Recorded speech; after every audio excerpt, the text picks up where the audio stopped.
memang benar-benar efektif karena ketika kepengurusan sudah berjalan kemudian akhirnya ada pergantian otomatis kan itu juga memerlukan waktu apalagi dengan kata Iben tadi Kahima mempunyai suatu gagasan yang ingin dicapai. Apakah itu benar-benar efektif ketika ya kita udah pengurusan berjalan kemudian ada pergantian pengurus.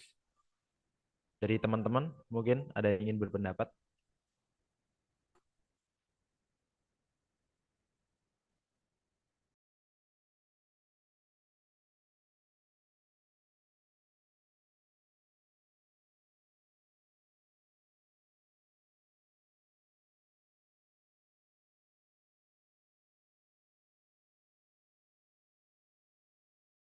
Oke, terima kasih. Kansa, boleh langsung on mic. Ya, terima kasih pimpinan sidang. Mungkin saya mau menanggapi terkait yang disampaikan Gibran. Em, ada benarnya, tapi saya pribadi cenderung tidak setuju dengan poin terakhir, terutama di notulensi ini, karena saya merasa agak sedikit rancu saja ketika kita mengatakan bahwa tidak boleh mengganggu sepenuhnya. Nah, tidak mengganggu itu skop batasannya sampai mana ketika kita mengatakan seorang misalkan pimpinan dari Hima itu melaksanakan kegiatan lain yang kiranya tidak memungkinkan dia untuk melakukan tupoksinya secara langsung. Jadi mungkin ya seperti yang Gibran juga katakan bahwa itu akan cukup sulit menjalankan tupoksinya apabila tidak dapat hadir secara langsung seperti itu. Karena hima itu seperti juga yang dikatakan Calom bahwa pemimpin itu harus ada seperti itu, harus bisa uh, membawa jalannya organisasi ini. Jika tidak ada langsung ya melakukan kontrol secara jarak jauh, terutama mungkin ya di sini pembahasannya itu akan sangat sulit menurut saya. Nah, itu dia yang menjadi sebenarnya dilema ya. Itu merupakan bagian dari hak tiap orang untuk memilih kegiatannya masing-masing. Namun di sisi lain, apabila misalkan jadi ketua di organisasi ini, kemudian mengikuti organisasi lain atau mengikuti kegiatan lain yang kiranya cukup sibuk, nah itu akan menjadi kendala menurut saya. Jadi langkah melakukan pembatasan itu merupakan hal yang benar. Karena ketika kita mengatakan tidak mengganggu dan mengganggu, itu perspektif tiap orang beda-beda seperti itu. Tidak ada tolak ukur yang jelas. Terima kasih pimpinan sidang.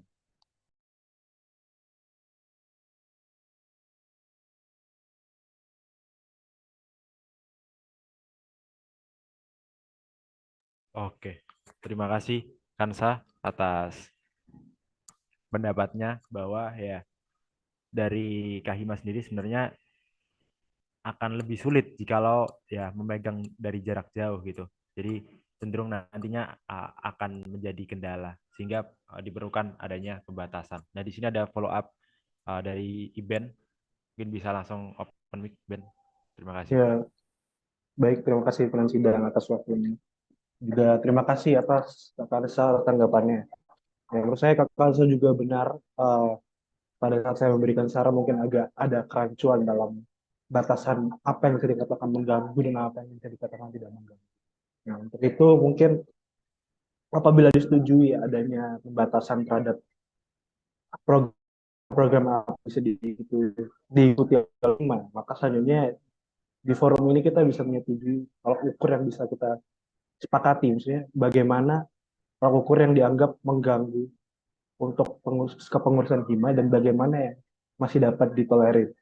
Kalau menurut saya, memang mengikuti organisasi atau mengikuti magang ataupun kegiatan lain luar kampus itu memang merupakan hak seorang mahasiswa, terlebih juga kita sebagai mahasiswa hubungan internasional. Tapi ketika kita mengajukan diri sebagai seorang ketua hima, maka kita sadar bahwa di situ ada hak-hak yang harus kita relakan dan karena kita sudah memiliki kewajiban sebagai seorang ketua, di mana seperti yang sudah saya katakan di awal tadi, kita menjual gagasan dan itulah yang membuat orang memilih kita.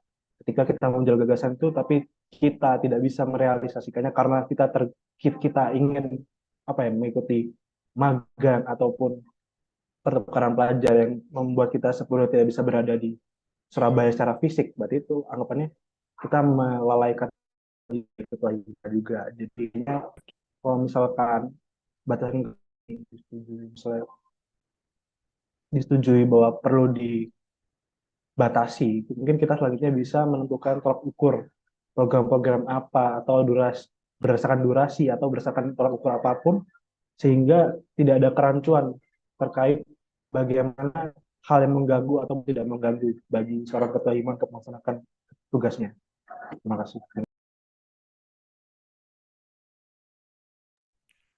Baik, terima kasih banyak Iben atas argumennya bahwa ya nantinya perlu ada tolak ukur supaya apa yang bisa ditoleransi sama apa yang tidak bisa ditoleransi. Nah, mungkin dari teman-teman lain ada yang ingin berpendapat atau menambahi. Apakah juga dari hal tersebut tidak hanya ketua hima saja atau wakil ketua hima saja, tapi apakah untuk ketua divisi juga berlaku seperti itu, pembatasan seperti itu? Menurut teman-teman di sini semua bagaimana?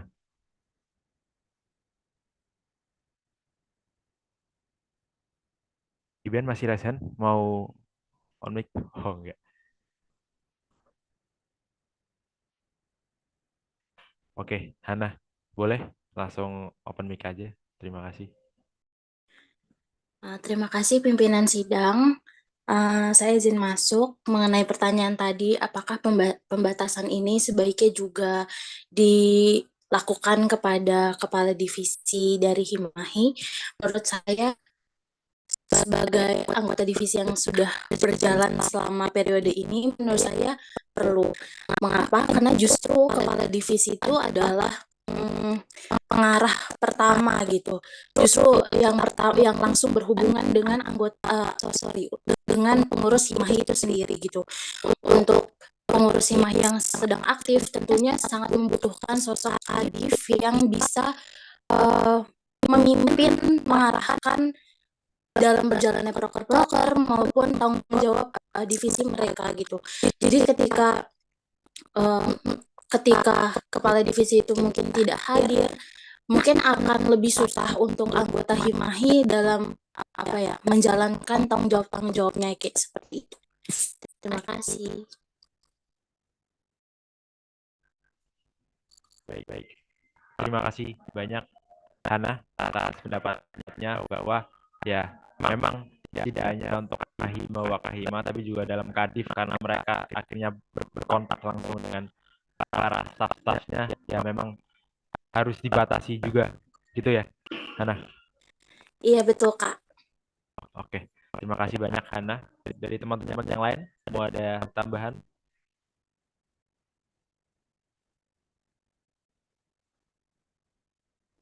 Atau mungkin karena tadi Iben juga sempat mention terkait tolak ukur.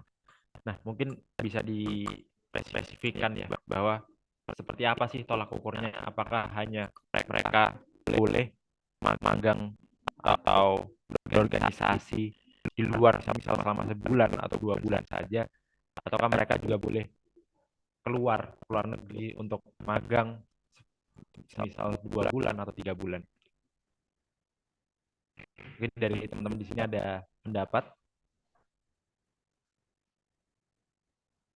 terkait tolak ukur batasan spesifik. Oke, sudah. Silakan. Terima kasih Amsal sebagai pimpinan sidang atas kesempatannya.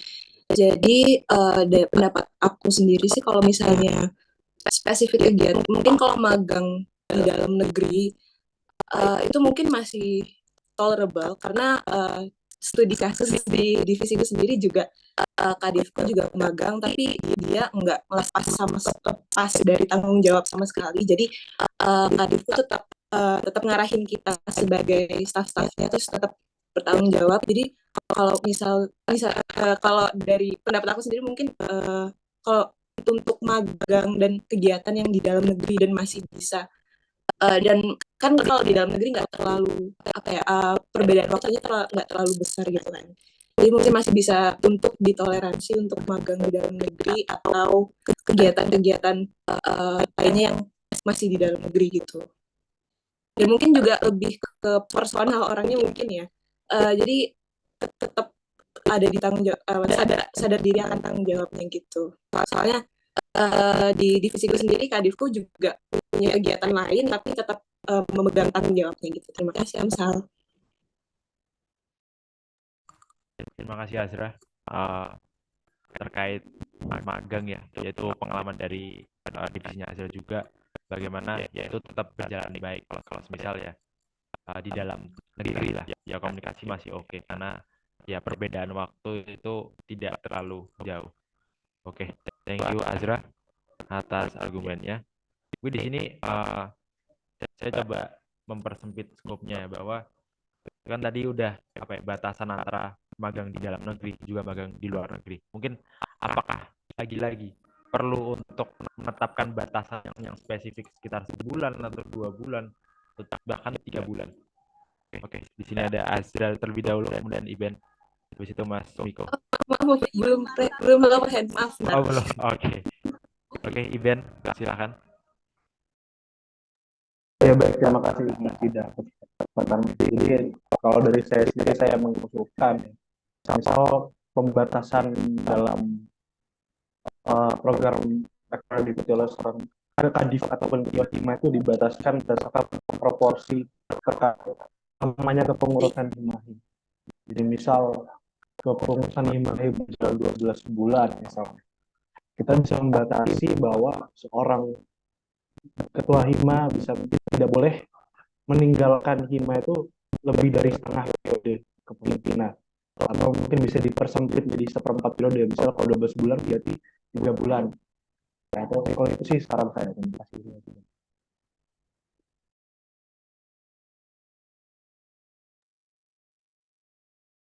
Atas sarannya, yaitu ya tergantung nanti bagaimana setiap kepengurusan itu ada batas masanya ya. Dari Mas Miko ada tambahan?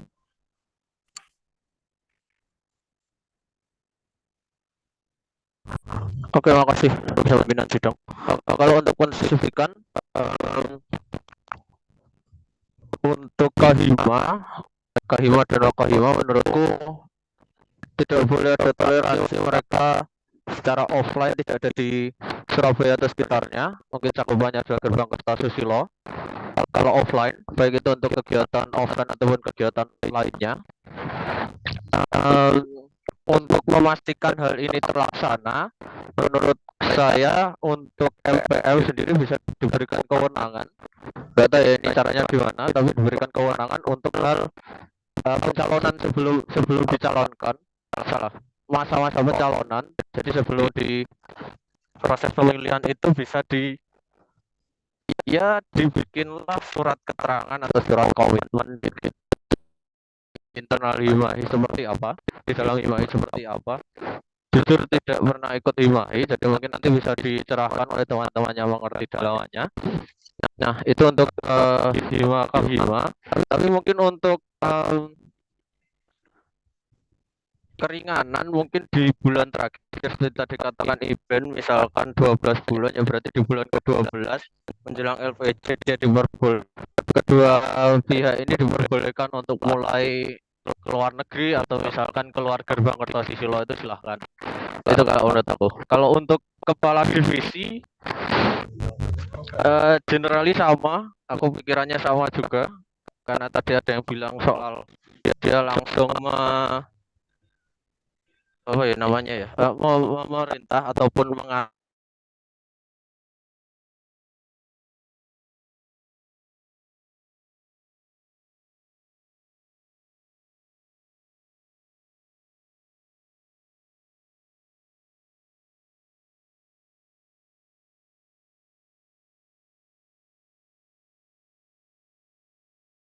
misi Kahima menjadi kenyataan. Nah, jadi kalau untuk aku kepala divisi juga tipenya sama, tidak ada perubahan. Nah, kalau untuk untuk kepala divisi kalau memang melanggar, kalau menurut aku tadi ya itu adalah menjadi kewenangan bahkan kewajiban dari Kahima atau Wakahimanya untuk mencopot dan menggantikannya dengan pihak lain atau dengan seseorang yang dia anggap kredibel untuk menggantikan dan tidak melanggar itu tadi. Untuk Kahima Wakahima Kalau memang surat komitmennya dilanggar tadi, berarti adalah kewajiban dari MPM menurutku untuk mengadakan pemilihan ulang ataupun mem-PLT seseorang. Itu menurutku. Ya itu saja, untuk Kadif adalah kewenangan Kahima Wahima, bukan kewenangan lagi, kewajiban untuk menggantikannya. Itu menurutku kalau staff-staffnya nggak tahu sifatnya gimana, kalau staff-staffnya kurang. Oke, terima kasih banyak pimpinan sidang. Terima kasih banyak Mas Miko atas ini ada pendapat baru ya yang kemudian condong agak kontra dengan teman-teman yang lainnya di mana tidak ada toleransi untuk keluar dari wilayah Surabaya ini. Dan maka dari itu meskipun nanti adanya keringanan yaitu di akhir masa kepengurusan. Mungkin perlu juga dari MPM tadi adanya struktur di mana ketika seorang calon kahima ingin mencalonkan. Oke. Di sini ada tanggapan dari teman-teman.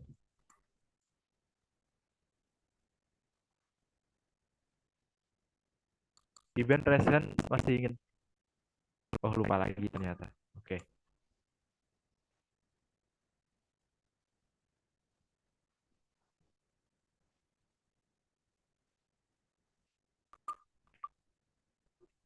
Oke, mungkin lebih kepada pertanyaan follow up ya terkait ya bagaimana tidak boleh ada toleransi ketika yaitu dari Kahima, juga Kahima juga dari kadifnya untuk magang di luar daerah. Nah, ini apakah nantinya kita membatasi peran hak dari seorang mahasiswa itu untuk mereka juga ingin untuk skill up terhadap kemampuannya. Nah, di sini ada Mbak Nican ingin berpendapat. Silahkan Mbak. Iya, izin masuk teman-teman. Kalau menurut pendapatku, sepengalamanku sih jadi ketua DLM itu aku juga melakukan magang, tepatnya di Jakarta selama dari Juni sampai September gitu. Nah, menurutku pasti jangan sampai ya kita itu membatasi teman-teman gitu kan untuk melakukan upgrade dirinya gitu, apalagi yang berkaitan dengan uh, work experience gitu kan. Soalnya ya itu nanti ya kayak bakalan sepi juga minatnya di organisasi utamanya di Hima ini tadi gitu. Nah, makanya untuk tidak dapat ditoleransi ini juga mungkin diksinya bisa diganti gitu dengan in terms apa gitu. Nah, kalau menurutku balik lagi sih ke pengurusnya tadi itu tetap harus sadar diri ya atau mengetahui lah gitu kurang lebih apakah ketika organisasinya ditinggal ini bisa steady atau tidak menimbulkan banyak konflik gitu kan. Nah, waktu itu posisinya di DLM itu kan kita baru dilantik bulan Juni. Sementara setelah dilantik itu UAS dan setelah UAS itu libur. Dan liburnya itu kan lama kan semester lalu itu sampai sekitar 2 bulan gitu Agustus akhir baru masuk kan. Nah, jadi di situ aku lihat gitu, oh ini bisa ditinggal karena emang posisinya kosong kan dan tidak bisa melakukan tanggung jawab apapun gitu. Ya mungkin dilihat dulu juga apa namanya, apakah dari program kerja ini ada yang berjalan atau tidak seperti itu. Nah, ketika pun misalnya ditinggal keluar kota, ya ada konsekuensinya gitu. Jika sewaktu-waktu itu teman-teman yang mengemban jabatan ini bisa kembali lagi ke Surabaya gitu untuk em, ya untuk melanjutkan tanggung jawabnya seperti itu. Jadi kalau misalnya dari pengurus-pengurus tadi bisa memenuhi kriteria tersebut, itu nggak masalah. Jadi mungkin untuk lebih clear-nya, kalau misalnya ada opportunity magang ataupun kerja di luar gitu kan dalam masa pengurusan, tentu harus rembuk dulu gitu secara internal dari pengurus Hima gitu. Apakah sepakat atau tidak kayak gitu. Nah, kalau misalnya menyepakati gitu, nah itu berarti dengan kondisi apa gitu. Misalnya ketika program ini berjalan di tengah-tengah dia pergi, nah dia tuh harus kembali kayak gitu. Jadi apa ya? Kita juga tidak membatasi, tapi yang pergi pun itu harus tetap bertanggung jawab untuk menuntaskan kerjanya kayak gitu menurutku. Soalnya ini mungkin sedikit juga eh, kan ketertarikan teman-teman sekarang ini kan juga menurun ya di organisasi gitu. Jadi jangan sampailah kita membatasi akhirnya di hima ini ataupun di organisasi lain itu nggak ada yang ikut gitu loh. Gitu. Itu aja dari aku. Terima kasih. Oke, terima kasih banyak Mbak Nurhanisa atas kesempatannya berpendapat. Di sini ada perspektif baru ya, di mana ya Mbak Nican dari pengalamannya sebagai ketua DLM, kemudian akhirnya ya melakukan magang. Mungkin saya juga follow up question sih Mbak. Apakah ada pros cons-nya ketika Mbak Nican itu melakukan magang, terus juga ada di DLM kan, kemudian akhirnya fokusnya juga terpecah meskipun tadi Mbak Nican cerita bahwa ya karena ada kekosongan itu kemudian Mbak Nican memutuskan untuk magang. Jadi apa sih lebih banyak prosnya atau lebih banyak cons-nya? Baik waktu Mbak Nican magang ataupun juga ketika di DLM itu sendiri, Mbak Nican.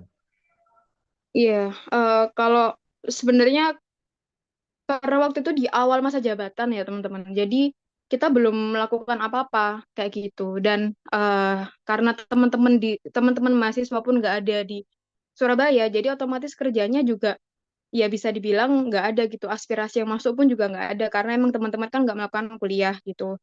Namun konsnya itu mungkin ke pengurusnya tadi ya. Soalnya aku tuh bolak-balik Jakarta Surabaya tuh sekitar 2 sampai 3 kali seingatku. Dan itu kan mengeluarkan biaya lebih kan gitu ya. Tapi itu adalah konsekuensi gitu ketika memang teman-teman mau ngambil apa namanya opportunity di luar ya tetap harus ada konsekuensinya tadi kayak gitu. Dan mungkin kalau buat yang di tengah jabatan mungkin itu bakal lebih banyak kons ke organisasinya sih menurutku. Soalnya eh ya kan itu lagi ongoing ya organisasinya gitu pun kalau ditinggal apakah bisa steady juga belum tentu gitu. Jadi ya balik lagi gitu ke keputusan di internalnya teman-teman hima itu seperti apa gitu.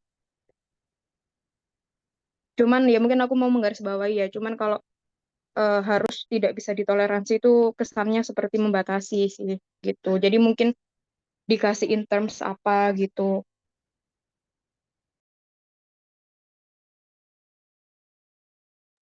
Oke, terima kasih Mbak Nican atas perspektif barunya. Jadi yang mungkin untuk terkait diksi dari ya memang benar-benar nih nggak bisa ditoleransi. Oke, ini Mas Miko mau mungkin kasih penjelasan. Silahkan Mas. Ya, terima kasih banyak. Oke, terima kasih banyak juga pendapatnya Nisan. Oke, kalau tentang libur, ya itu pintar juga. Terima kasih.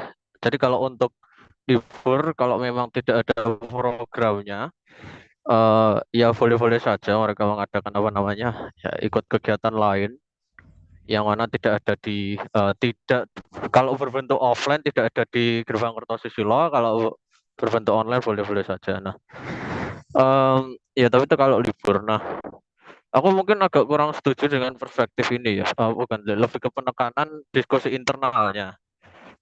Hima ini kan bukan hanya diurus apa ya, bukan hanya untuk internal Himahi sendiri. Sebagai anggota Hima ya, aku sendiri itu kan juga harus bisa merasakan untungnya menjadi anggota Himahi itu. Em, 2 tahun ke belakang ya jujur sebagai salah satu konstituen kalian itu aku agaknya kurang ya melihat itu secara penuh itu secara maksimal. Itulah yang aku hendak katakan sebagai apa ya, sebagai dasar mengapa pembatasan ini itu sangatlah penting. Menurut aku pembatasan itu sangatlah penting. Kalau soal magang di luar gerbang Kertosusilo seperti yang dilakukan oleh Nican bolak-balik dalam kapasitasnya sebagai ketua DLM, aku kurang ngerti ya. Mungkin tidak semua orang punya kapabilitas maupun modal untuk melakukan hal demikian. Misalkan ketika memang programnya sedang berjalan di Surabaya, jadi dia harus kembali. Itu yang aku khawatirkan juga di sana itu. Selain tadi, kalau memang tidak ada ini pemimpinnya tidak ada di Surabaya untuk mengawasi itu tadi, mengarahkan.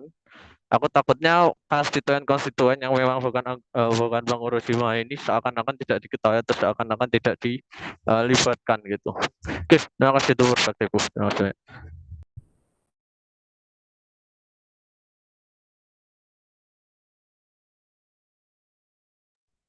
Baik, terima kasih banyak Mas Miko atas jawaban follow up-nya terkait yang tidak ditoleransi dan ditoleransi, yaitu ya menyayangkan saja bahwa nantinya ya hasilnya nanti kurang maksimal untuk dirasakan terkait dalam anggotanya. Oke, di sini dari Mungkin aku tambahan sedikit Amsal, boleh kah? Oke, boleh. Mas Iya, Miko. kalau untuk apa namanya sebagai alternatif internal Himahi itu mungkin kalau memang dia mau pergi, either tadi tiga ya, Kahima, Wakahima ataupun kepala divisi mau pergi meninggalkan Surabaya dan meninggalkan Gerbang Kertosesulo secara offline, mungkin juga bisa ditanyakan ke konstituen-konstituennya apakah diizinkan atau tidak. Karena suara ataupun kepentingan dari konstituen atau anggota-anggota Himahi yang bukan pengurus ini kan juga perlu diperhatikan. Jadi kalau memang dia mau pergi ya berarti harus ada, kalau aku bilangnya mungkin ini extreme measure atau pilihan final. Jadi kalau memang diperbolehkan oleh para anggota ya monggo. Kalau tidak ya itu sudah konsekuensi. Itu sih, terima kasih.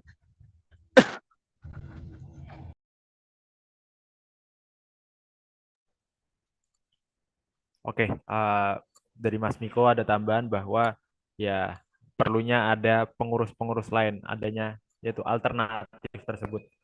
Nah, di sini juga sebenarnya ini berkorelasi dengan apa yang Mas Agas tulis di kolom chat. Mungkin teman-teman juga bisa lihat dan untuk notulensi mungkin bisa di-copy di Google Docs ya. Terima kasih. Nah, ini mungkin apakah ada alternatif juga? Di sini Mas Agas memberikan suatu pandangan bahwa apakah perlu adanya mekanisme check and balance, yaitu tadi apa yang tadi kita bahas sebenarnya outputnya yaitu supaya hal yang terjadi tidak terulang lagi, yaitu bagaimana.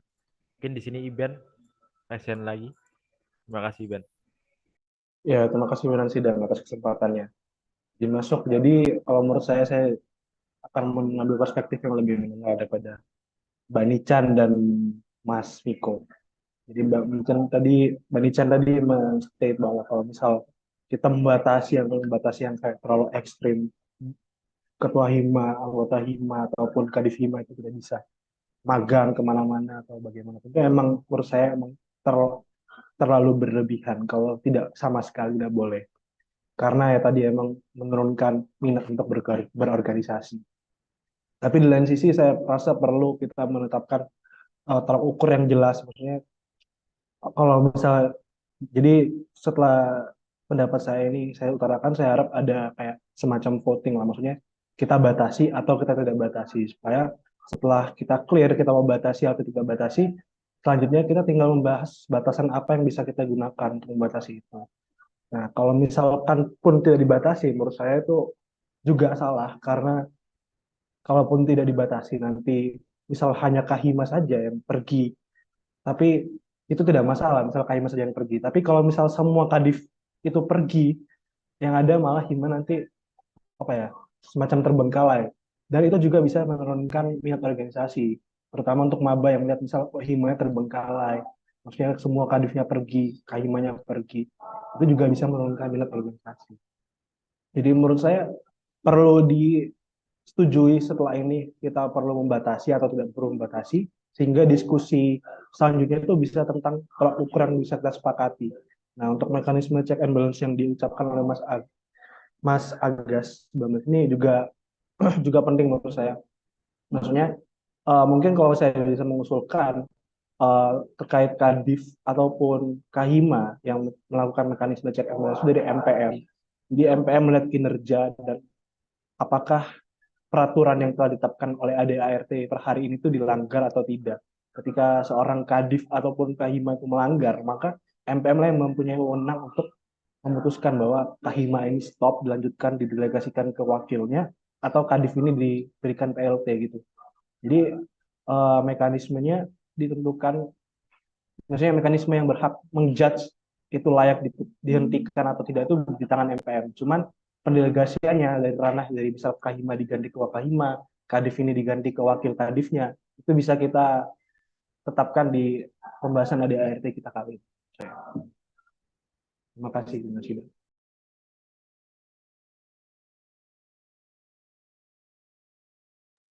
Baik, terima kasih banyak Iben atas pendapatnya bahwa perlunya ya setelah ini kita berfokus kepada pembicaraan ya tolak ukur yang pasti itu seperti apa yang kemudian nantinya bisa disetujui.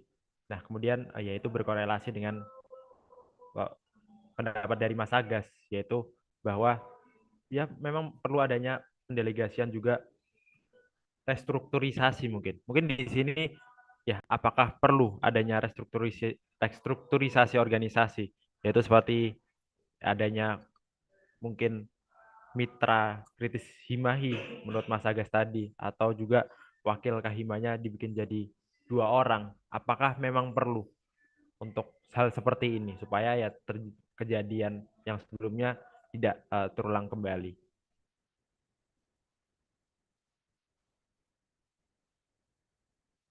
Mungkin ada yang ingin berpendapat?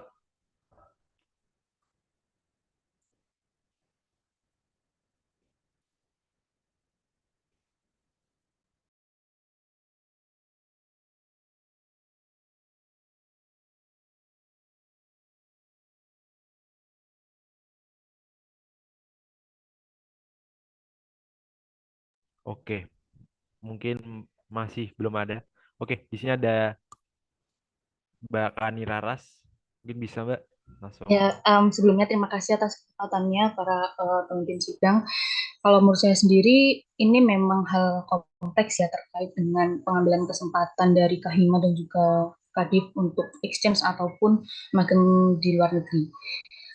Tapi kalau menurut saya sendiri, salah satu tolak ukur atau batasan yang bisa kita jadikan tolak ukur itu sebenarnya dari jarak dan juga periode waktu, gitu ya.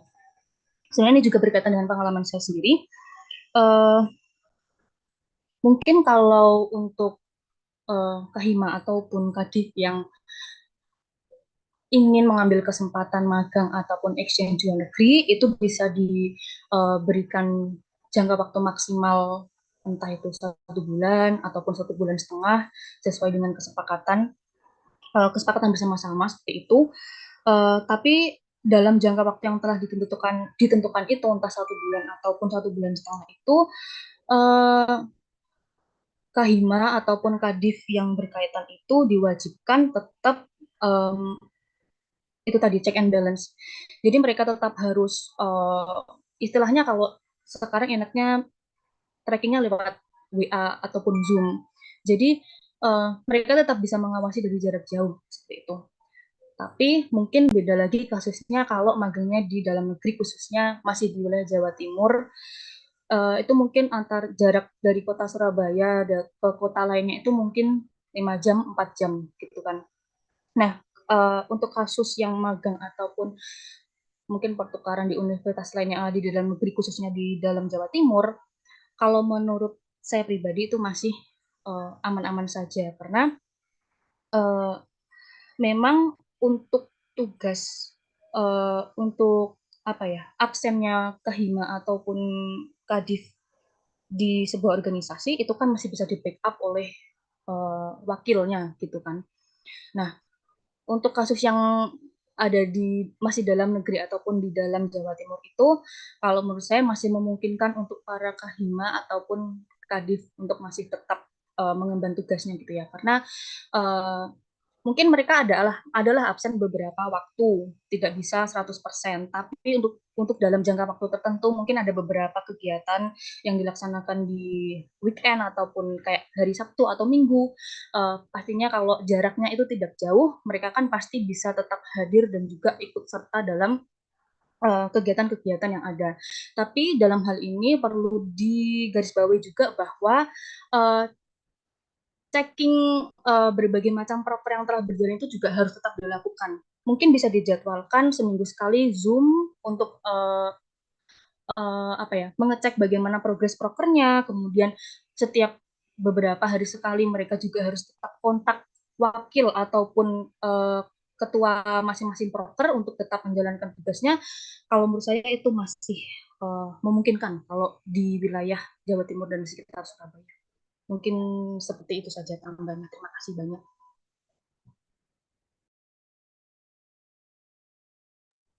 Baik, terima kasih banyak Kak Raras bahwa pendapatnya adalah fokus pada tolak ukur jarak dan periode waktu, karena ya itu bisa lebih mudah untuk dilakukannya mekanisme check and balances itu tadi. Nah, kemudian dari teman-teman, apakah ada tambahan lagi? Oke, Mas Tio, boleh silakan.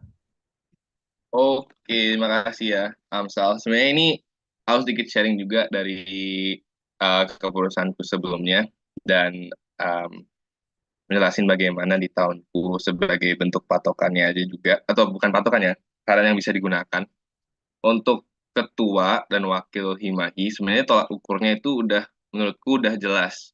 Mengapa kok begitu?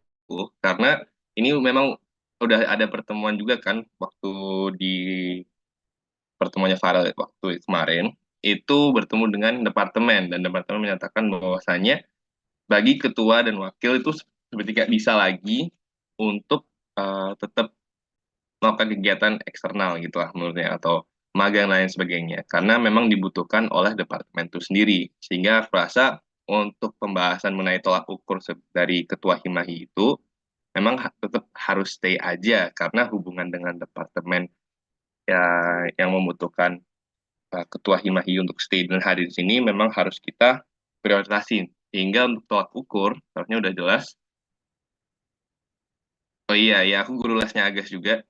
Nah, itu juga untuk ketua dan wakil tetap harus stay di Himahi dan jangan kemana-mana. Dan itu ya aku rasakan dan aku juga memberikan opsi kepada divisi-divisiku, ke kepala divisi untuk pergi melakukan kegiatan magang ataupun exchange juga banyak. Dan caranya ya untuk mengatasi di tahunku itu adalah dengan keterlibatan ketua dan wakil Himahi itu tadi. Jadi dibagi dua kan tugasnya dan akhirnya turun tangan untuk mengatasi hal tersebut. Nah, ini aku suka sih sebenarnya pembahasan ini agar lebih jelasnya bagaimana apakah nanti itu akan di rolling kah nanti apa ketua divisinya di rolling kah diganti atau bagaimana nantinya ya mungkin itu pembahasan secara internal kalian bagaimana ke depannya. Namun menurutku untuk menghitung tolak ukur bagaimana ketua atau wakil itu udah intangible nggak bisa disentuh karena itu juga udah ya keinginan dari departemen sendiri bahwasanya kalau ketua sama wakil seharusnya lebih lebih baiknya tetap stay di Surabaya untuk menghandle um,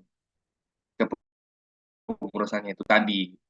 Jadi mau itu aspek dari hubungan dengan departemen atau apapun, ketua sama wakilnya tetap harus stay. Itu sih kalau menurutku biar nggak terlalu lama di pembahasan yang ini. Nah, nanti kalian pimpinan sidang juga mempertimbangkan, selanjutnya juga mempertimbangkan bagaimana enaknya. Karena hubungan dengan departemen itu juga sesuatu yang penting yang harus diperhatikan.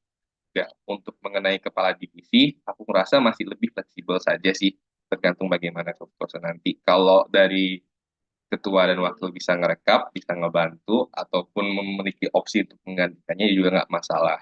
Ya, itu sih mungkin dalam tadi. Nah, itu aja sih dari aku.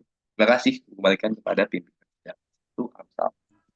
Terima kasih banyak Mas Tio atas ya pendapatnya bagaimana sepertinya kepala departemen itu ya memang tidak memperbolehkan untuk ya magang atau dan lain sebagainya atau keluar dari Surabaya.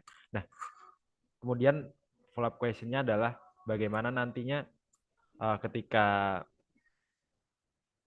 Kahima atau Wakahima udah terbentuk menjadi kepengurusan adalah bagaimana untuk apakah dari situ perlunya adanya restrukturisasi itu tadi, Mas Tio. Kalau menurut Mas Tio sendiri atau menurut teman-teman yang ada di sini, apakah perlu adanya restrukturisasi organisasi? Yaitu apakah perlu wakahimanya ada dua atau bagaimana? Oh, sorry. Oke, boleh Mas Tio. Oke, terima kasih Amsal. Maksudnya restrukturisasi itu bagaimana ya? Wakahima jadi dua dengan tujuan apa tuh maksudnya? Sorry soalnya ini aku nyambi ngajar juga, jadi nggak mungkin aku ke skip, mungkin bisa dijelasin secara singkat. Oke, terima kasih Mas Tio. Jadi restrukturisasi di sini adalah ya ketika nantinya antara Kahima dan Wakahima itu nantinya ada proses di mana mereka ya ada kesempatan gitu, ada kesempatan yang muncul ketika berjalan di mungkin udah dua bulan atau 3 bulan. Nah itu kan tentu juga nggak baik kan. Semisal ya akhirnya Kahima memutuskan untuk magang dan lain sebagainya. Nah apakah dari situ memang diperlukan adanya dewan dari penasihat seperti kata Mas Agus tadi atau adanya restrukturisasi organisasi di mana ya Wakahima untuk mengantisipasi hal tersebut supaya nggak terjadi lagi mungkin Wakahimanya jadi 2 atau gimana? Hmm, Mas Tio, diperlukan atau tidak? oke. Kalau menurutku pribadi tidak begitu perlu ketika ketua sama wakil itu sudah standby di Surabaya. Jadi ketika ketua dan apa ya dan wakilnya udah memang di tahun untuk fokus ke dalam eh, organisasi atau menjadi ketua, aku rasa tidak diperlukan adanya restrukturisasi dalam bentukan 2 wakahima sih gitu. Namun memang harus dipertimbangkan juga kalau untuk batas penilaian misalnya proker atau kinerja masing-masing, aku rasa setuju nih sama poin restrukturisasi. Dalam artian gini, dari pelaksanaan prokernya, proker-proker kalian, dari berjalannya waktu, kan kalian yang handle tuh. Tapi juga aku rasa akan lebih bagus ketika ada juga yang ada dewan penilaian ya terhadap proker-proker yang kalian lakukan itu tadi, baik yang dari sarannya Gibran kalau nggak salah tadi itu bagus. Mungkin dari pihak MPM bisa menilai apakah ini prokernya bagus apa enggak dan layak dilakukan ke depannya atau bagaimana. Dan untuk ke depannya, nah ini susahnya gini sih, kalau memang mengenai ketua yang mendapatkan kesempatan magang, karena ya kembali lagi gitu, kalau ini memang sesuatu yang sebenarnya dilarang oleh departemen dan tetap kita mungkin mau mencoba ya, mungkin nanti si ketuanya ini lakuin sesuatu, misalnya di tengah kepengurusan dia mau ada magang dan lain sebagainya, itu nanti akan membuat susah ke bawah-bawahnya, walaupun ada 2 wakahima pun tupoksinya juga abu-abu karena gini, kalau di pengurusanku kan aku sama Kiran tuh sebagai ketua ketua sama wakil, itu pun ada permasalahan sebenarnya tupoksi wakahima itu apa gitu. Tupoksi wakahima itu apa, kalau di tahunku itu aku bagi jadi 2, jadi yang ngurus setengah dari divisi ini, terus wakahima fokusnya ke divisi ini. Jadi kayak istilahnya ada 2 wakahima di tahunku. Nah, sebenarnya pertanyaannya adalah wakahima itu tupoksinya apa? Hanya sekedar membantu wakahima kah? Atau apakah? Dan nantinya permasalahannya adalah kalau ketika ada 2 wakahima, tupoksi mereka seperti apa? Kalau memang itu udah jelas, kayak memang mau restrukturisasi dengan 2 wakahima, ya terus mereka kerjanya ngapain coba? Mau dibagi menjadi 2 lagi atau bagaimana? Dan kalau karena gara-gara ketuanya tidak hadir, bukankah alangkah lebih baiknya Wakahima itu naik menjadi Kahimanya aja? Agar apa? Agar bisa sekalian memimpin semuanya. Tidak nggak bertele-tele dalam 2 Wakahima itu tadi dengan istilah Strems Wakahima. Toh intinya sama, mereka yang akhirnya memimpin. Kahimanya mungkin kebetulan itu ya udah mending dinaikin aja langsung. Nanti ada pemilihan Wakahima baru. Kalau 2 Wakahima ini dengan bentuk organisasi Himahi yang aku rasa masih nggak semasif itu ya dibandingkan dengan organisasi lain yang ada di kampus. Maksudnya masif itu dari segi sumber daya dan lain sebagainya, menurutku kurang efektif. Itu aja sih.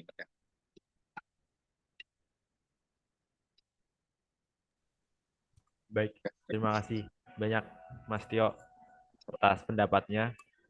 Di mana yaitu nantinya ya akan ada ketika restrukturisasi ini akan ada ya menjadi lebih agak membingungkan untuk nantinya. Oke. Jadi tadi dalam diskusi tadi kita udah mendapatkan beberapa usulan atau poin-poin baru dari kakak-kakak dan teman-teman semuanya di mana perlu adanya check and balances itu tadi supaya ya nantinya bisa bisa lebih teratur gitu. Jadi diperlukan kepastian di ranah organisasi itu tadi.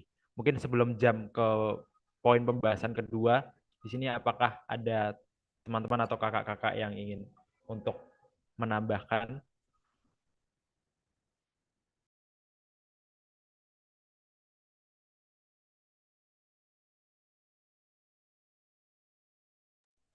Mungkin dari pimpinan sidang 2, Mbak Saki, atau pimpinan sidang 3, Mas Bilal, apakah ada konteks baru atau poin yang ingin disampaikan terkait dari beberapa usulan yang tadi disampaikan oleh teman-teman dan kakak-kakak yang ada di forum ini?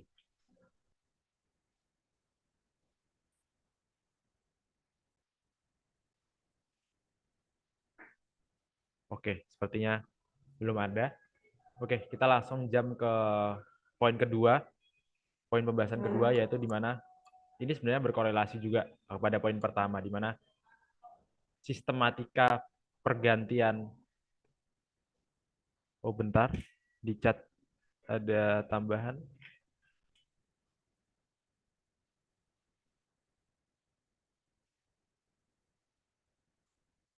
Oke, oke. Mungkin bisa langsung di copy paste aja. Terima kasih Kansa atas sarannya. Oke, kita jam langsung ke poin pembahasan kedua.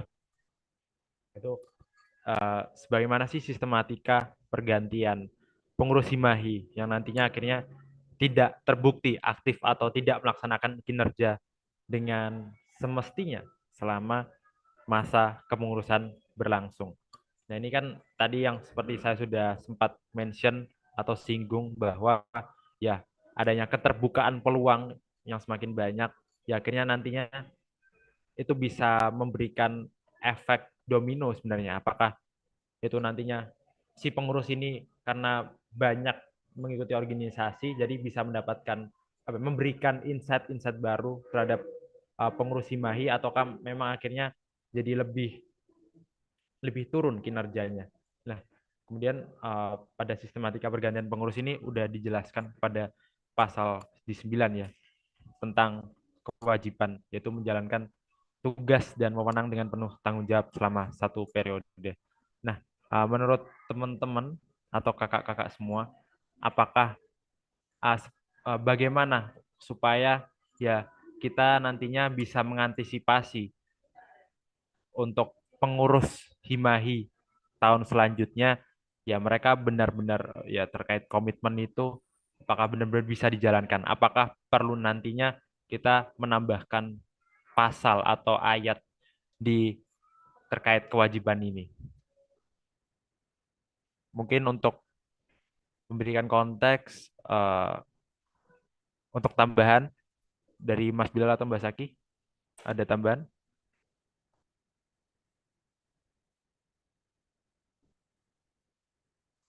Belum ada? Oke.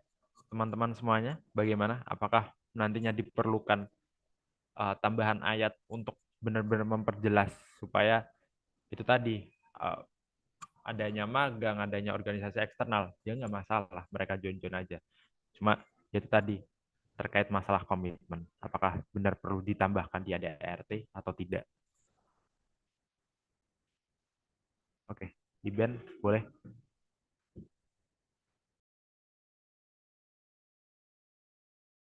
Belum di mute Ben. Ya, sorry. Terima kasih atas kesempatannya pimpinan sidang. Mungkin kalau menurut saya, kalau kita membahas hal ini, tentu kita tidak bisa melepaskan pembahasan dari poin sebelumnya. Maksudnya gimana ya? Mungkin kita harus menentukan tolak ukur secara menyeluruh, misal dari tahap Kahima. Ya, kalau misalnya tadi Mas Dio bilang, emang Kahima itu strict, gak boleh di luar Surabaya, udah ditetapkan di ayat baru bahwa Kahima memang tidak boleh keluar dari Surabaya sama sekali. Dan selanjutnya mungkin bisa diatur lebih lebih ringan untuk kepala divisi dan selanjutnya untuk anggota bagaimana. Cuman kalau menurut saya ketika seorang kepala divisi yang tidak berjalan kinerja dengan baik, maka itu bisa digantikan oleh wakil divisinya. Dan sementara mekanisme mungkin apa ya? Saya tidak mau nyebutnya sebagai sanksi lah. Maksudnya konsekuensi untuk kepala divisi itu bisa ditetapkan. Misal dikeluarkan dari Hima ataupun di SP atau bagaimana itu terserah. Cuman ketika memang itu sudah parah ya mungkin bisa digantikan oleh wakil ketua divisinya ya bagaimana. Uh, untuk Kahima tadi ya mungkin setuju dengan Mas Tio. Tidak perlu ada semacam dua wakahima atau bagaimana. Mungkin bisa digantikan aja langsung oleh wakahimanya. Nah, kalau untuk staff sendiri, menurut saya staff kalau misalnya memang kayak apa ya, kayak tidak berperilaku baik, maksudnya berkinerja dengan baik, maka bisa di SP, diberikan taraf SP 1, 2, 3 atau sedemikian rupa. Dan apabila eh, memang sudah ke taraf yang sangat parah, bisa dikeluarkan aja dari Himahi dan tidak perlu diganti anggota baru, karena menurut saya kalau masih ukuran staff di suatu divisi itu kekurangan satu atau dua orang itu tidak masalah asalkan benar-benar bisa berjalan dengan maksimal. Jadi mungkin kesimpulannya yaitu ditetapkan dari poin pertama tadi bahwa batasan seorang kahima itu bagaimana untuk magang atau aktivitas internal, mungkin untuk kepala divisi bisa lebih loose dan juga kepada staf bisa lebih loose, dan nanti disepakati mekanisme yang harus diberikan kepada kahima, kepala divisi atau anggotanya ketika aturan-aturan tersebut dilanggar. Kalau menurut saya Kahima mungkin bisa digantikan oleh Wakahima, tadi saya sudah sampaikan, Kadif bisa di SP atau bisa di kick dan diganti dengan wakil Kadif ya. Sementara untuk staf ya tadi diberikan 3 SP, dan apabila tidak bisa berubah maka ya bisa dikeluarkan dari Himahi. Terima kasih.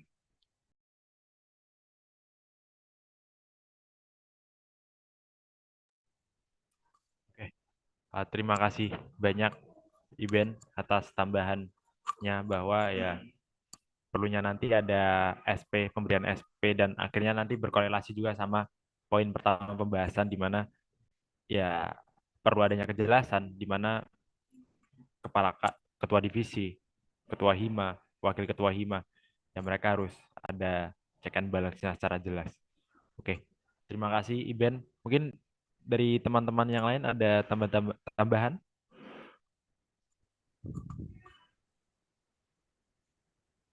Ya mungkin untuk ini sebenarnya udah ada ya di ADART di pasal 12 terkait sanksi, di mana ada 3 ayat yang menjelaskan bahwa adanya surat SP ketika ada pengurus yang tidak menjalankan tanggung jawabnya secara jelas atau ya kinerjanya akhirnya berpengaruh lah. Oke, dari teman-teman lain apakah ada tambahan?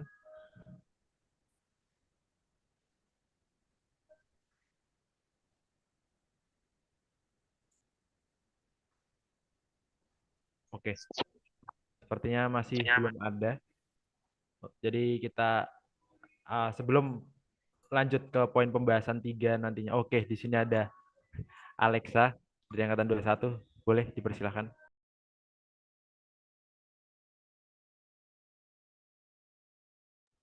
Boleh, Alexa. Oh ya, oke. Makasih pimpinan sidang Amsal. Sebenarnya aku cuma pertanyaan sih.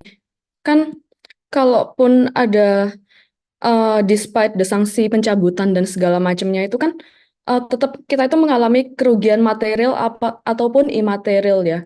Gimana cara kita nge-address kerugian material maupun imaterialnya itu? Itu aja sih pertanyaanku.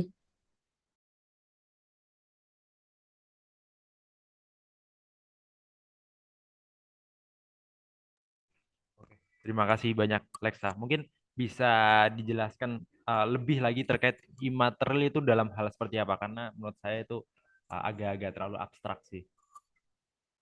Oke, sorry pimpinan sidang tadi mungkin aku kurang ngasih konteks ya. Kalau kayak kerugian material itu kan pasti kayak kerugian uang dan segala macam. Kalaupun kerugian imaterial itu lebih berkaitan sama kayak ide, usaha ataupun waktu sih. Yang paling penting menurutku waktu. Begitu pimpinan sidang. Apakah sudah bisa dipahami atau masih perlu dijelaskan lagi ya? Terima kasih. Baik, terima kasih, Lexa. Mungkin untuk waktu dan usaha ini akhirnya ya berdampak kepada ya kinerja dari proker-proker yang ada. Gitu ya, Lexa? Iya, benar sekali pimpinan sidang. Oke, terima kasih banyak Lexa atas pertanyaannya. Mungkin di sini Kansa mau berpendapat atau mungkin menjawab, dipersilahkan. Ya, selamat pagi pimpinan sidang. Terkait dengan poin pembahasan kedua ini, mungkin saya ingin memberikan perspektif saya terkait dengan tadi, mungkin tolong dikoreksi kalau salah. pimpinan sidang terkait dengan efektivitas dan juga fungsi dari pengurus ya, benar ya? Benar, Kansa. Ya, mungkin ya tadi secara umum kan ini ada kaitannya dengan topik pembahasan sebelumnya. Nah, mungkin sudah dibahas secara umum terkait dengan teknis pergantian, transisi dan segala macam. Namun di sini ada satu hal yang menurut saya luput belum terbahas, yaitu terkait dengan fungsi audit. Nah, ketika karena saya berbicara di sini berdasarkan pengalaman saya dalam kepengurusan ini. Nah, mungkin perlu ditekankan terkait dengan fungsi audit, di mana seorang kadif, seorang kahima itu harus melakukan fungsi monitoringnya dengan baik terhadap seluruh pengurusnya. Itu juga mungkin sudah tercantum di ADART dan kita rasa semuanya di sini setuju dengan poin tersebut. Nah, itu perlu ditekankan kembali, terutama mungkin dalam kepengurusan berikutnya, bahwa monitoring itu harus dilakukan dengan baik. Ketika ada trouble dalam pelaksanaan hima itu, baik dalam lingkup divisi ataupun suatu proker, nah itu harus ada langkah-langkah strategik dan yang cepat seperti itu. Jadi ketika ada kendala, bukan membuang-buang waktu bertele-tele seperti itu, karena um, tidak perlu menyebutkan proker apa. Kemarin kita sempat di salah satu divisi di Hima, kami sempat mengalami kendala di mana adanya stuck dalam progres karena mungkin ada dari pengurus ataupun beberapa orang seperti itu. Nah, itu kan sangat disayangkan seperti itu. Nah, terkait dengan sistemnya, apakah langsung dibuatkan SP dan segala macam itu mungkin lebih teknis ya. Tapi saya berharap di kepengurusan berikutnya dapat lebih tegas lagi terkait dengan hal tersebut. Nah, kemudian mungkin itu terkait dengan audit. Saya cuma mau menyampaikan pertanyaan, mungkin mohon maaf belum bisa menjawab yang Lexa. Mungkin pertanyaan saya, nah tadi kan sudah dibahas mengenai apabila Kahima ini itu, nah wah Kahima naikkan. Nah, apabila Wakahima naik dan mengemban jabatan sebagai Hima, lantas siapa yang menjalankan fungsi Wakahima? Seperti itu. Itu yang ingin saya tanyakan. Apakah akan ditunjuk seorang PLT atau seperti apa? Terima kasih.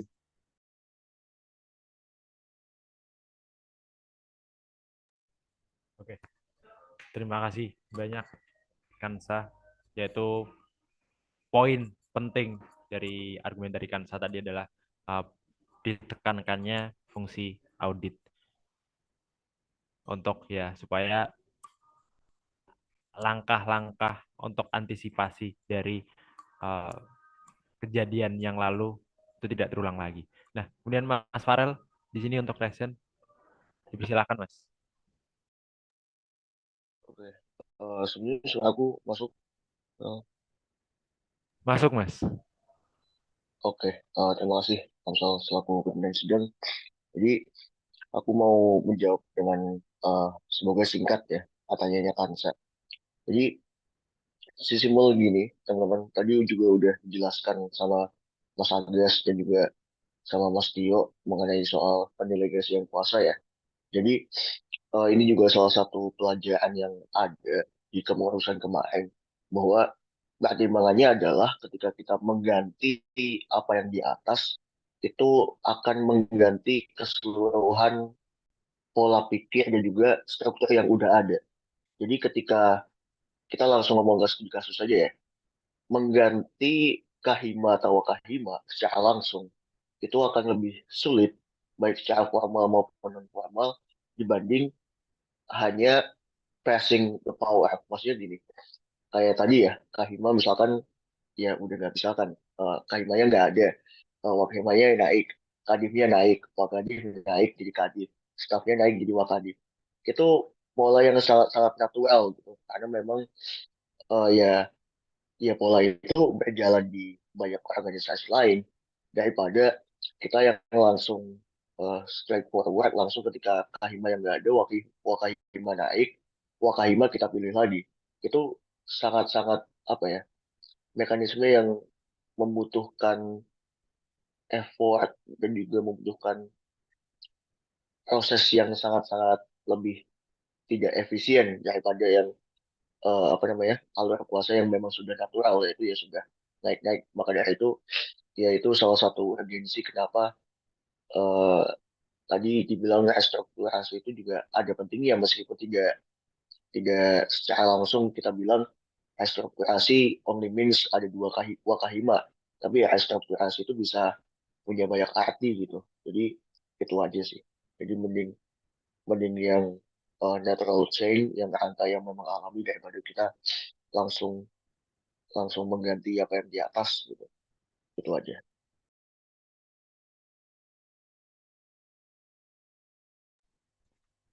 Terima kasih Mas Farel. Yang di-highlight adalah terkait ya restrukturisasi itu sebenarnya ada pentingnya. Cuma ya untuk meninjau konteksnya itu perlu lebih didetailkan dan didiskusikan. Mungkin ini menjadi follow up juga bagi saya bahwa ya kalau misal didetailkan apakah ini nantinya perlu dimasukkan di ADART atau memang setiap tahun atau pergantian pengurus ya memang beda-beda permasalahan yang dihadapi. Tapi apakah ketika harus didetailkan ini dan didiskusikan apakah memang ya supaya ADART ini kan fungsinya untuk keberlanjutan lagi gitu dan supaya nggak banyak melakukan pergantian di ADART apakah perlu untuk dimasukkan terhadap hal seperti ini Mas Farel atau mungkin juga teman-teman yang lain. Terima kasih. Oh, silakan Mas Farel. Oke, ini good question ya, teman-teman. Bagaimana kita ketika ada perubahan di nggak cuma di Himahi, tapi di lingkungan HI secara umum, apakah kita langsung ayo kita masukkan ke ADART, atau kita ya bahasanya legalize, formalize lah. Nah, poin yang mau aku sampaikan dan tawarkan ke teman-teman adalah tidak, jangan jangan terburu-buru, jangan tergesa-gesa kita langsung beradaptasi sama situasi yang baru dengan menciptakan aturan yang baru.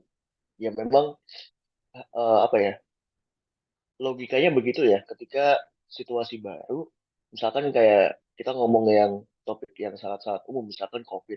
Ya udah, ketika COVID itu mengharuskan kita tidak berkerumun, ya udah kita bikin aturan baru, social distancing. Logikanya begitu. Cuman ada satu hal yang harus di-highlight dari ADART dan juga Musma ini adalah tujuan besar kita di sini tuh apa sih? Kayak kita mau ngapain gitu? Apa yang kita mau lakukan dengan ADART kita?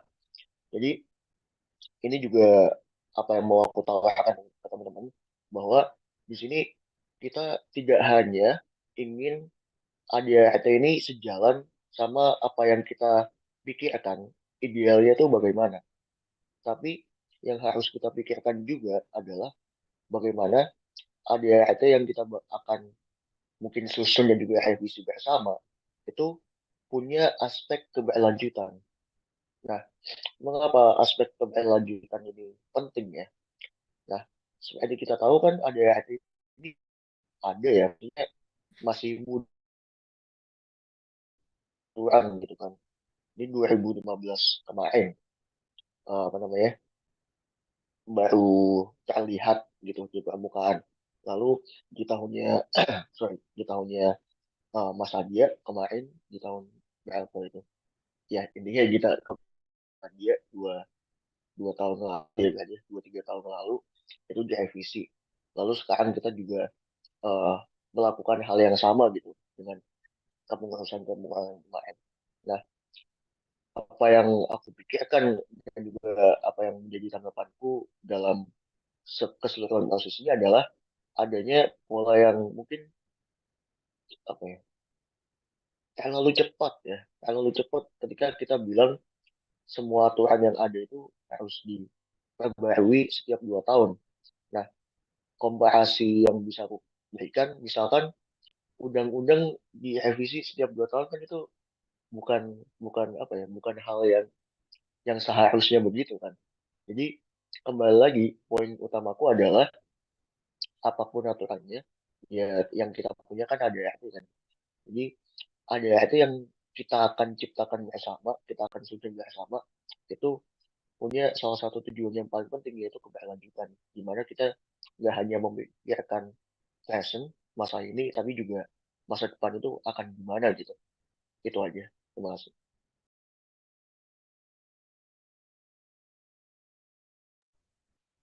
Oke, baik, terima kasih banyak Mas Farel atas insight barunya bahwa ya memang sebenarnya tidak perlu terburu-buru untuk apakah memang perlu dimasukkan mekanisme ini di dalam ADART. Tapi memang yang perlu di highlight adalah terkait poin penting pada aspek keberlanjutan. Apakah memang ini perlu dimasukkan atau benar-benar tidak.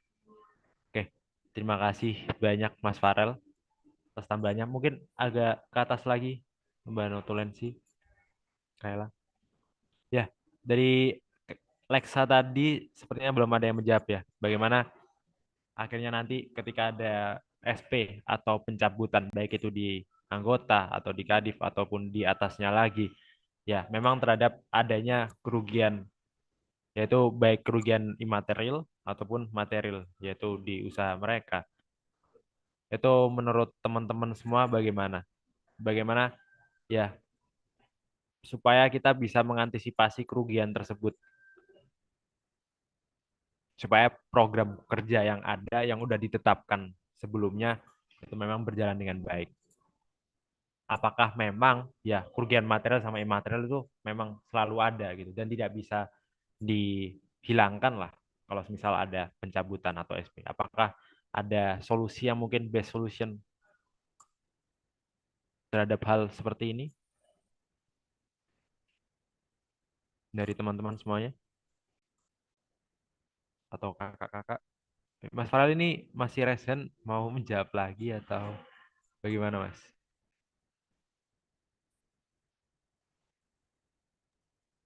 Mohon maaf, saya belum aku lawain.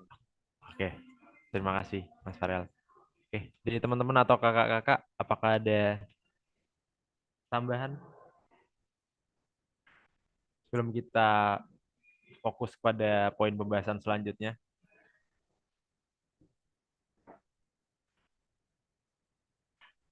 Oke, hitung 3, 2, 1, sepertinya belum ada. Jadi untuk simplify dari poin pembahasan kedua ini yang ya sebenarnya oke dari event last minute ya. Oke, silakan event. Sorry. Ya, terima kasih pimpinan sidang atas waktunya. Kalau untuk sebenarnya setuju juga poinnya Mas Farel tentang yang natural. Kayak pendelegasian Kahima ke Wakahima daripada mencari ganti baru tuh setuju karena itu takes time. Apalagi kalau perubahan itu terjadi misal di tengah periode di mana semua proker itu udah berjalan. Kalau masukkan orang baru kan pasti orang baru ini juga akan susah beradaptasi dengan proker yang udah berjalan itu kan. Jadi ya emang harusnya kalau di kalau misal Kahimanya keluar dan Wakahimanya melanjutkan mau bahwa maka yang harus diganti sendiri kan maka Wakahima. Jadi kalau untuk mekanisme penggantian Wakahima itu bisa kalau saya bisa saran bisa dirembuk antara Kahima yang baru itu dengan para kardifnya. Apakah ada kadif yang bisa menjadi PLT untuk sebagai Wakahima sekaligus menjalankan tugas sebagai kadif. Kalau mereka tidak berkeberatan ya bisa dijalankan seperti itu berkaca dari BEM tahun ini yang dimana kebetulan wakilnya berganti dan Menko yang menjadi wakil.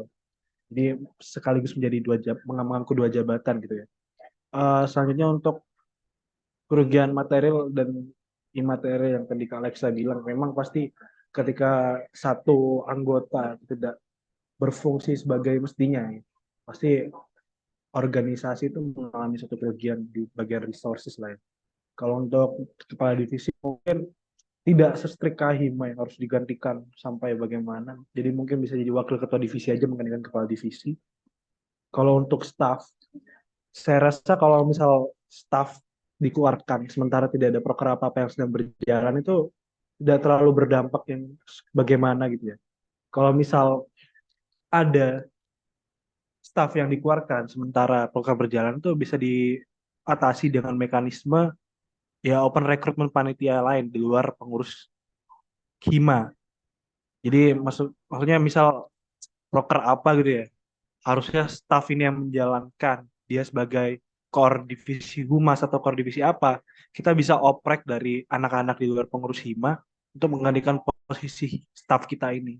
Jadi kita tidak perlu merekrut staff baru lagi atau bagaimana, karena it takes time kayak yang dibilang Kak Farah tadi. Itu sih. Oke, terima kasih banyak Iben, bahwa ya PLT ini sebenarnya kan menjadi worst case skenario ya, ketika Kahima juga Wakahima akhirnya meninggalkan tanggung jawabnya atau mungkin mengundurkan diri. Nah, tapi untuk mungkin belajar dari BEM juga, menurut Iben sendiri gimana ketika adanya PLT itu, apalagi ketika ketua divisi itu ya mereka mengemban menjadikan dua tugas, apakah berjalan dengan baik akhirnya atau memang gimana? Apakah memang berdampak juga pada kinerja stafnya atau gimana? Ini Ben bisa menambahi. Ya, tentu kalau belajar dari BEM kondisinya tidak bisa 100% sama, misalnya di hima atau bagaimanapun.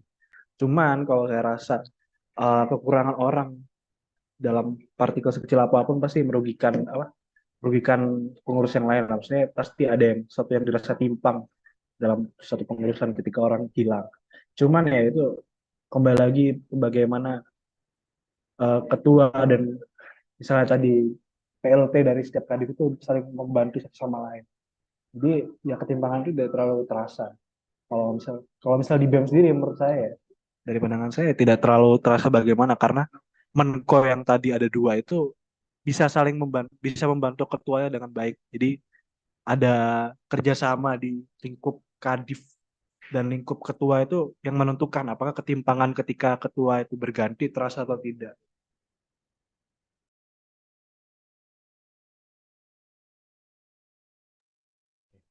Baik, terima kasih banyak Iben. Oke, mungkin dari Alexa, boleh silahkan.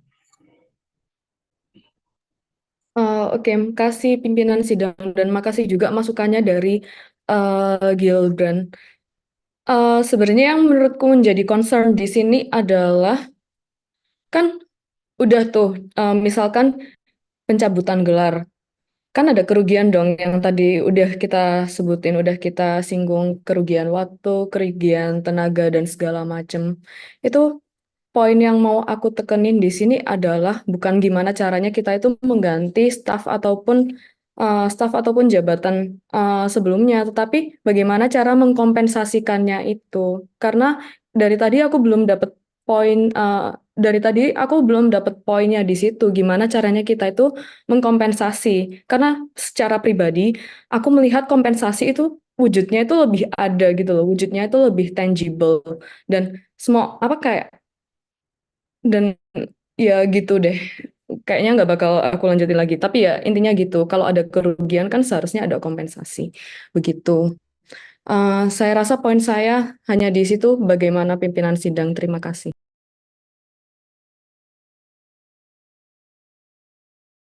Oke, terima kasih banyak Lexa. Bahwa yaitu tadi akhirnya dari pencabutan gelar istilahnya, ya memang ada kerugian ketika adanya suatu proker yang berjalan mungkin. Nah, kemudian di sini kan si dari Lexa sendiri bagaimana nanti ke depannya gitu. Apakah untuk menanggulangi hal ini perlu adanya kompensasi atau denda mungkin?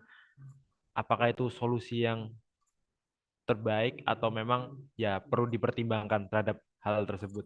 Ini dari teman-teman yang lain, ada yang setuju atau ada yang tidak setuju, boleh diutarakan pendapatnya.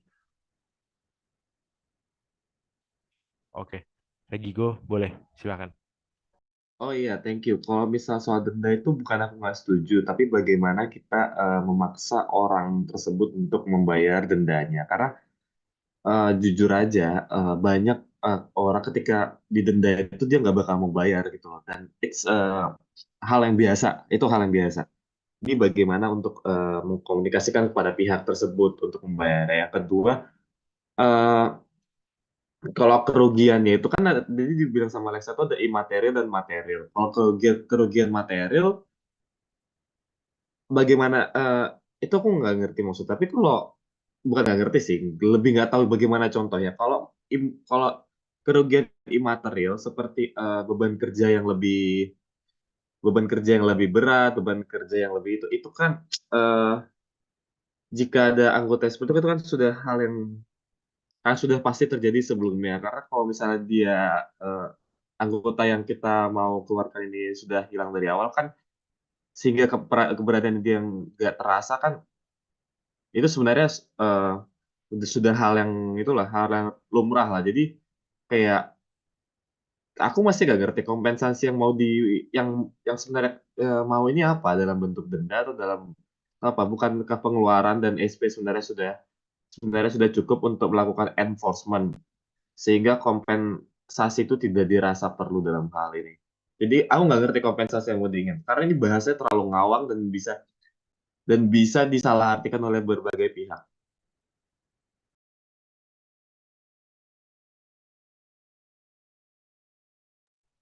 Oke, terima kasih Regigo atas tambahannya. Mungkin dari Lexa ada klarifikasi terhadap apa yang dimaksud dari kompensasi itu. Oke, terima kasih kesempatannya pimpinan sidang dan terima kasih juga untuk masukannya uh, Regigo. Sebelumnya mohon maaf kalau mungkin kesannya diksi kompensasi rancu, tapi disitulah letak maksud ingin saya bahas kan menurut saya ya kompensasi itu nggak melulu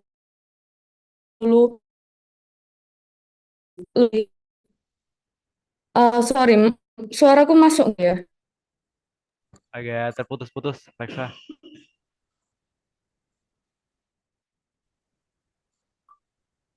Halo. Nah, ini masuk.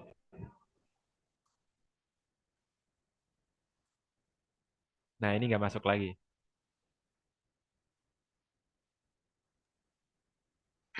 Halo, suara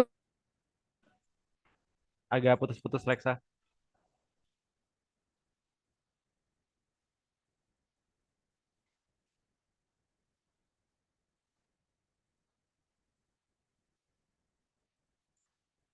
Oke, karena Lexa ada hambatan koneksi. Mungkin ada yang ingin menambahkan?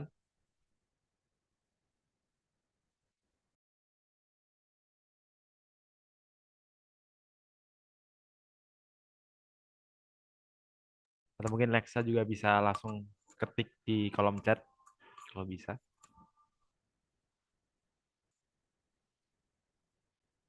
Oke. Mungkin karena belum ada tambahan. Mungkin dari teman-teman lain. Oke, ada Kansa. Sebentar ya Kansa. Saya buka chat dulu.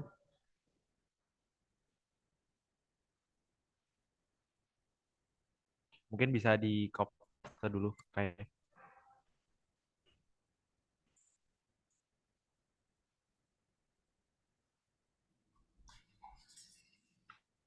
Oke, dari Kansa ini ada memberikan pandangan terkait baik lagi terhadap konteks PLT Wakahima, di mana ya itu nantinya bisa menunjuk langsung ke kadifnya untuk efisiensi ya.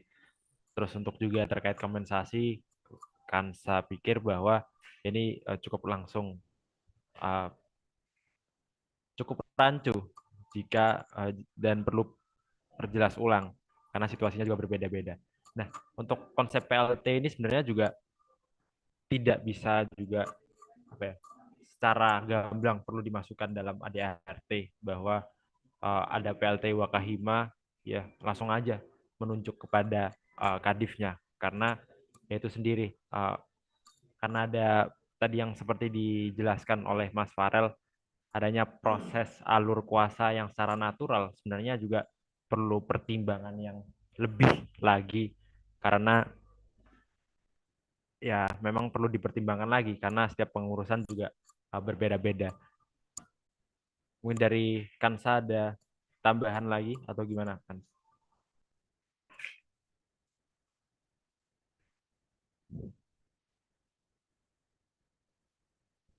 Oke, dari Kansa belum ada. Dari teman-teman atau kakak-kakak semua, apakah ada tambahan? Oke, dari Ben dipersilakan. Ya, terima kasih pimpinan sidang. Ya, saya rasa untuk pembahasan mengenai kompensasi itu bukan tidak penting, cuman maksudnya terlalu agak di bawah prioritas kita yang seharusnya kita membahas bagaimana batasan tentang Kahima dan batasan tentang kepala divisi itu. Seharusnya kalau misal kita sudah memberikan batasan yang jelas pada Kahima, Wakahima, maka dari awal kemungkinan untuk terjadinya mekanisme-mekanisme misal Kahima copot atau kepala divisi copot itu akan lebih mudah dihindari. Nah, menurut saya mungkin pembahasannya bisa lebih diarahkan untuk ke bagaimana batasan Kahima, batasan kepala divisi, dan bagaimana mekanisme penggantian saja. Untuk kompensasi mungkin itu bisa dibahas di kemudian, karena menurut saya lebih prioritas yang lebih penting adalah bagaimana pembatasan terhadap Kahima dan kepala divisi serta staf ini. Jadi mungkin setelah ini bisa dirumuskan secara gamblang dan bisa disepakati langsung aja bagaimana pandangan ini bisa dirumuskan jadi sebuah undang-undang yang baru. Terima kasih.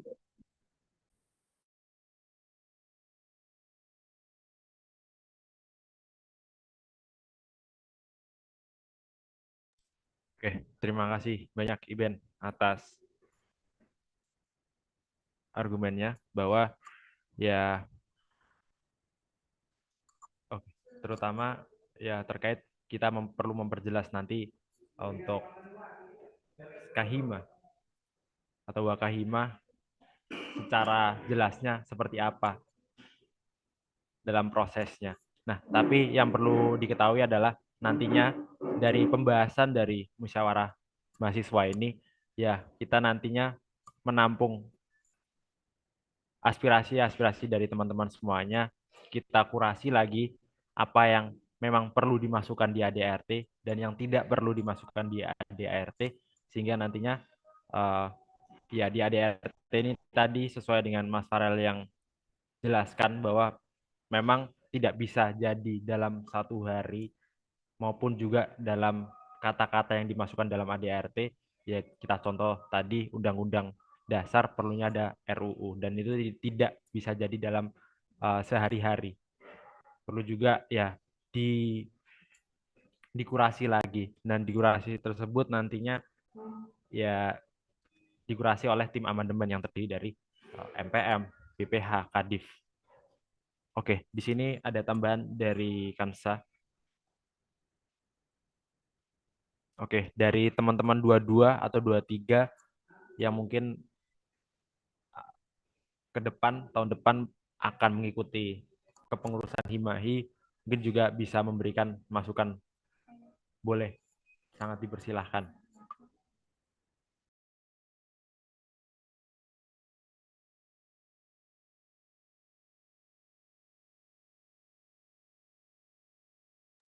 Oke, dari teman-teman 22, 23 memang belum ada ya? Sepertinya. Oke, sebelum menutup pembahasan ini, ada terakhir dari teman-teman semua?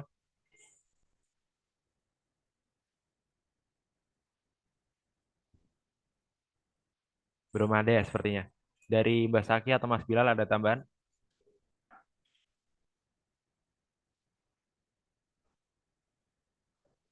Belum ada juga. Oke. Terima kasih. Tadi udah ada poin pembahasan 1 dan juga 2. Dan untuk selanjutnya ke poin pembahasan 3 dan 4 akan ada isoma terlebih dahulu 15 menit. Jadi diharapkan teman-teman juga bisa minum, bisa makan, bisa istirahat terlebih dahulu. Kemudian nanti bisa dimulai lagi. Terima kasih teman-teman dan kakak-kakak semua.